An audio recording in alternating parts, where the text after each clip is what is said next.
Today's lesson is on 3 units, or 3 sections in a sense. Again though, 3 sections that are all mainly a review for you. So we're looking at sums, differences, products, and quotients. Again, we're just reviewing the basic operations. Now, what I'm going to do with you today, okay, is not necessarily just go over how to add, how to subtract, but we're going to look at trends. For example, whenever you multiply 2 negatives, what do you get? Positive, right? That's a trend, or that's like a rule. So we're going to really discuss that kind of stuff. Things that we need to know and have to have in the back of our head. Everybody here should know their times tables and stuff. It's not being gone over at all. Understood? Okay, so we're going over ideas here more than anything. Let's start first with sums. Sums. What does sums mean, first of all? What does it mean, sums, Francis? When you add 2 numbers. Good. When you hear the sum of 2 numbers, it means you're adding them together. Okay, so sums. First, who can read the first statement for me? Nice and loud, Worth. If A and B are negative, then A plus B is negative, and if A plus B equals negative, the Quantity of absolute value. The absolute value of A plus the absolute value of B. Very good. And that's a lot of words all in one, right? It's a lot of, kind of confusing at first. But think about it for a moment. If 2 numbers are negative and you add them together, what does the answer have to be? It has to be negative, right? It's the same thing as adding their positive values together and then just tacking on a negative sign. So think about it for a moment. Everybody add together -8, -4. It's negative 12, right? What's 8 and 4? So if you just added the absolute values together, you get 12, then just negate it. That's what that last part is saying there. It's just -12, same thing. So whenever you're adding 2 negatives, just add them together like they're positives and tack on a negative sign. Make sense? Mental math. Second part. If A is positive, B is negative, and the absolute value of A is greater than the absolute value of B, then A plus B is positive. Alright, so you got 2 numbers. One's positive, one's negative. If the positive number has a bigger value in magnitude, the answer is going to be positive. Take a number. Give me a positive number. 12. Give me a negative number that's smaller than 12. -6. When you add 12 and -6, don't you get positive 6? Because the 12 had more power than the -6. That's what this is saying. If A has more power or magnitude higher than B does, it's going to remain positive. But what if the other case occurs? What if I take -15 and only positive 11 and add them together? What's the answer going to be, Natalie? It'll be negative, and that's what this is saying here. So again, if A is positive and B is negative, but if B has a bigger magnitude than A, or absolute value, then it's going to end up being negative. Okay? But again, you see what I mean by we're going over trends and rules right here? So we're not going to really be looking at how do you add 2 numbers together. Let's take a look at differences. Okay? This is the only thing I need you to remember for differences. It's the exact same thing as adding, but you're adding the opposite. Always think about it that way, please, as adding the opposite. Okay? And it's going to come up over and over again, and you're going to see later in the year where you have to remember to add the opposite. Okay, you have to remember to add the opposite. It'll help you a ton. Here's an example. Ready?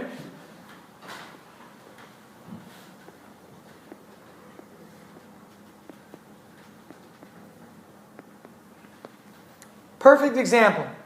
Why is it easier to add the opposite than to actually subtract?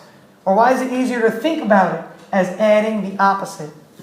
What does that remind you to do when you say add the opposite? There's a common mistake that I see, and here's what I see. Don't write this. I see this sometimes. And people forget something. What did I forget to do in that case? What did I forget to do, Ida? Put the parentheses. Okay, so I can drop the parentheses, but I need to do something. I can drop the parentheses, I'm allowed to, but I have to do something to these numbers if I'm going to drop. Yeah, see this negative sign here? Technically, you could just distribute it to all of them, right? Which becomes -x, makes that a -4y, and it'll make that a +3. So yeah, this should really be negative, and this should really be positive. By thinking about it as adding the opposite, it reminds you to distribute that negative, because here's what I see now. Instead of looking at it like that, here's how I would look at it. If I can erase this. Okay. I would think of it like this. Okay? Adding the opposite. Make it a plus sign in your mind, and when you put that negative there, now you know this is a negative that's attached to the parentheses. It's like putting a -1. Okay, it's like putting a -1 there. So if you had a -1 here, you would have to distribute it to all three of those terms. Okay, that's the real reason you think about adding or subtracting as adding the opposite. Let's take a look at products. Products. We have a lot of rules here. Who can read the first one for me? The first one nice and loud. Francis, go for it. Product of two positive values or two negative values is positive. Agreed? Everybody? If you multiply two positives, you get a positive. Multiply two negatives, you still get a positive. Next, Fiona, next one. The product of a positive and negative value is negative. Also, everybody agrees with that. That's one of our basic rules. When you multiply two things of opposite signs, you get a negative sign. What about three things of opposite signs? So what if you have like -3 times 4 times -5? What does that become? Georgia? Oh, wait, that's just... Is that positive or negative? It's positive. Why? Because there's only two. There's an even number of negatives. Good. That's the trend you're going to pick up on. The two negatives make a what? And then you have a positive times a positive. So what we can write is that if we have several numbers being multiplied together, as long as there's an even amount of negatives, it ends up being positive. Okay? If there's an odd amount of negatives like this, aren't they all negative now? So negative is a positive, but then times another negative, it goes back to negative. So when the number of negatives is even, the answer will be positive. When the number of negatives is odd, there's 3 negatives, the answer will also be negative. Okay, and those are little trends you pick up on as you do more math. Third one for us. The absolute value of the product of two or more numbers is the product of their absolute values. Absolute value of A times B equals the absolute value of A times the absolute value of B. Good, well read, very good, Natalie. Okay, that's exactly how you would say that. So what does this tell us? What can we do pretty much? What can we do when we take an absolute value of a product to make it easier on us? And we're going to see this will come up. It's going to help more with variables than numbers. Just make them positive if they're negative and multiply. That works also. Make them positive and then multiply them. Very good. So I didn't pick up what you said at first. Yeah, if these are negatives under here, no matter what they are, you're still multiplying the positive values by each other. So we can kind of split up the absolute value, right? Does this work for addition?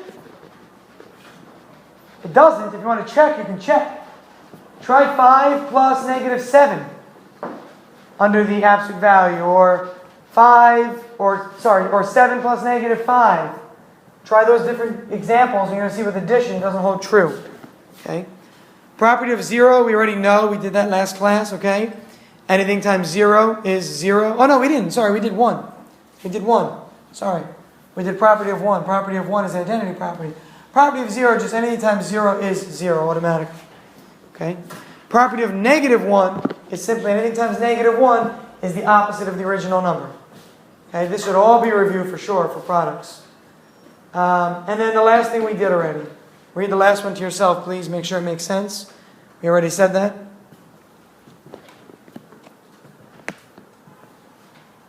Okay, if the number of negative factors is even, it remains positive. If the number of negative factors is odd, it goes back to negative. Let's take a look at quotients. Natalie V. That's right. Can you read the first one for us, please? Division is defined as multiplication by the reciprocal. Note that since 0 has no reciprocal, division by 0 is not defined. Did you ever wonder that? Why you can't divide by 0? You always told that rule, right? You can't have 0 in the denominator. Can't divide by 0. This is why. The definition of division by default is multiplication by the reciprocal. But what is the reciprocal of 0? There is no reciprocal of 0. Okay? That's the reason, really. You're going to learn later that the reciprocal of 0 is approximately, or we say the limit of it is called infinity. And we'll talk more about that as we go on throughout the year. A little more theoretical, but it's really infinity. But infinity is not really a number, it's an idea. Okay? You can't say how much is infinity. There is no number. It's going on forever. That's what infinity really is. So that's our first set. Second one for us. Austin, you want to read the second one? The quotient of two positive values or two negative values is positive. And this is the same rule as what? Multiplication. Same exact rule. Okay? When you divide two negatives, you get a positive. If you divide two positives, you get a positive. The next one for us, Fiona, for this one? The quotient of a positive and negative value is negative. Same again as multiplication. When you have opposite signs, it's going to remain negative. And last one for us, Tori Mann. Division of a polynomial by a mononomial. Read it, go ahead. The quantity. A plus B over C equals A over C plus or minus B over C. Good, perfect. Okay, so what does this last rule tell us? This is one that's really important. What does it tell us? Who could summarize that? When you divide, start with when you divide When you divide a by a polynomial a polynomial by a, monomial, what do you have to really do? split it to or not. Fractions. Yeah. Good. When you divide by a monomial, you need to divide that monomial into every single term in the top. Into every term. So if this was A plus B plus D plus E, you would have A over C plus B over C plus D over C plus E over C.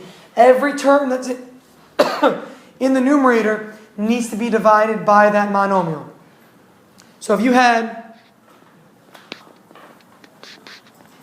many people say, well, I can't divide these because they're not like terms, no factors, but you could break it up the way we just did. What would this become? Equals x over x plus y over x. And what's x over x? So you could write it like this. Why is this useful? Who could explain why this is useful? You can break down a problem more like that than you can by just trying to plug a number. Very good. You can break down the problem into that form instead of just plugging in numbers. Now, in engineering, so I've given you my background, right? Did I tell you what I did in college? Okay, so when I studied engineering in college, we had a tendency to look at ratios a lot. Use a lot with ratios. In business school, you look at ratios. You think about your possible profit over your cost, or you might look at what's called your expected outcome, which is a ratio. So a lot of the time, you want to look at ratios. So this allows you to have ratios here, and it is much more powerful. Now, second reason, not really that important, I don't think, but it's important for you for testing. On the SAT, when it's a multiple choice, you might not see this answer appear. What might you see? This answer as choice A. These are the same. They're never both going to be choices, because they'd both be right, and that wouldn't make sense, right? So if you do all this work in this problem, and this is your answer, quantity x plus y over x, and you don't see it as a choice, what do you have to think? I need to manipulate this. What can I do to make it look different? And you'll see this is one of the choices, and right away you can say, oh, that's the answer, because I have a monomial in the denominator. Okay? So you can express answers in different forms based on their nature, or based on their application. If it's engineering or if it's a science application, sometimes you want this here, because you realize, well, it's some quantity 1 plus some deviation. It's some value greater than 1 by a little bit. Item. But for that, why don't you just cross out the x just to cancel? But remember, things only cancel when they're factors, Ida. These are not called factors, they're called addends. You want to write that word down. You can call them terms or addends. A-D-D-E-N-D-S. Coming from the word add, right? Factors are two things that are multiplied. Two things that are being added together can be called terms or addends. Addends. A-D-D-E-N-D-S. Okay? So to answer your question, you can't just cancel them. Okay? Because if you just cancel them, a lot of people try and just cancel them, they put y as their answer. And they think they can drop them off. And some people cancel them, put a 1 behind, and they put 1 plus y as the answer. But clearly neither of those are correct. Okay, this is the answer itself. Alright? I'm glad you asked that question, because that's one of the things I see and I want to always talk about. Okay? Other questions so far? Other questions? Again, was this a pretty straightforward lesson? It should be a review. The rules should be more and more apparent as you practice more and more. Okay? Out of 3 sections, it may look like a lot, but it's not. Okay? You're going to see multiples of 5 and 4 and 3. So you're not doing a lot of problems. Even here specifically, there's only 7 problems there, and then the 8th one. And these shouldn't take you long. You're going to be adding and multiplying and dividing and subtracting. Okay? It's not meant to take you long. We have 4 minutes. If you have a text, you're welcome to get started. Do like 5 or 6 problems. I know that I like to get ahead, so I don't have to do any homework at home. I do my homework. I remember when I was in school, every day during lunch, I'd eat, talk, but I'd be doing homework. Because I'm like, I don't want to bring it home. I get it done in class. Especially math. Because you can, start a problem and then, leave off wherever you are. Maybe writing a paper is a little different. Okay? You have 4 minutes. 10:13 is the bell. Yeah, so normal negative homework. So this is a homework that's due tomorrow. Okay?